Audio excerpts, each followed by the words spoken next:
Balanced মিল তো খাবো। Balanced মিলের মধ্যে প্রতিদিন হোল গ্রেনস খাবো, শাকসবজি খাবো, ফলমূল খাবো, প্রোটিন, ফ্যাট সবটাই খাবো। কিন্তু কতটা পরিমাণে সেটা জানার বিষয়। কারণ সঠিক পরিমাণে না খেলে কিন্তু সেটা কখনোই ব্যালেন্সড মিল বলা যায় না প্রতিটা খাদ্য উপাদান গ্রহণ করার পরে। নমস্কার, আমি ডায়েটিশিয়ান শুক্লা।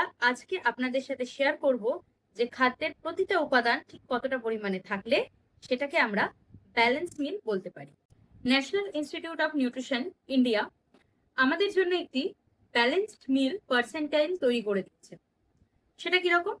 সেটা হচ্ছে আমাদের প্রতিদিনের খাবারের প্লেটে 50% আমরা নেব সবুজ শাকসবজি, ফলমূল।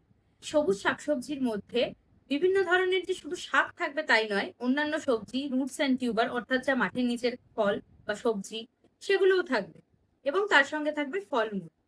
বাকি যে 50% রয়েছে সেইটাকে আমরা ডিভাইড করতে পারি 3 ভাগে। কিরকম ভাবে সেটাকে আমরা ডিভাইড করতে পারি? 20%, 20%, 10%। 20% থাকবে হোল গ্রেনস, 20% থাকবে প্রোটিন এবং 10% থাকবে হেলদি ফ্যাট।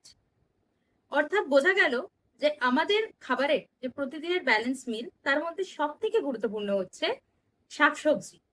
কারণ শাকসবজি থেকে যে ভিটামিন, মিনারেলস এবং ফাইবার অর্থাৎ মাইক্রোনিউট্রিয়েন্টস পাওয়া যায়, তা না হলে কিন্তু আমাদের যে কার্বোহাইড্রেট, প্রোটিন, ফ্যাট বা ম্যাক্রোনিউট্রিয়েন্টস এর অ্যাবসর্পশন আমাদের বডিতে হবে না। এছাড়াও ওয়ার্ল্ড হেলথ অর্গানাইজেশন অর্থাৎ হু আমাদের জন্য একটি 4 কোর পিলার তৈরি করে দিয়েছে, যেটা মাথায় রেখে আমরা ব্যালেন্স মিল তৈরি করতে পারি। সেটি কিরকম? তার মধ্যে রয়েছে A for adequacy, B for balance, M for moderation and D for diversity. Adequacy মানে প্রত্যেকটা খাবার আমরা যথাযথ পরিমাণে, প্রত্যেকটা খাদ্য উপাদান আমরা যথাযথ পরিমাণে গ্রহণ করব। ব্যালেন্স অর্থাৎ ম্যাক্রোনিউট্রিয়েন্টস এবং মাইক্রোনিউট্রিয়েন্টস এর মধ্যে একটি ব্যালেন্স থাকবে। ডাইভার্সিটি অর্থাৎ খাদ্যের মধ্যে বৈচিত্র্য থাকবে, কারণ একই ধরনের খাদ্য আমাদের কারোরই রোজ খেতে ভালো লাগে না।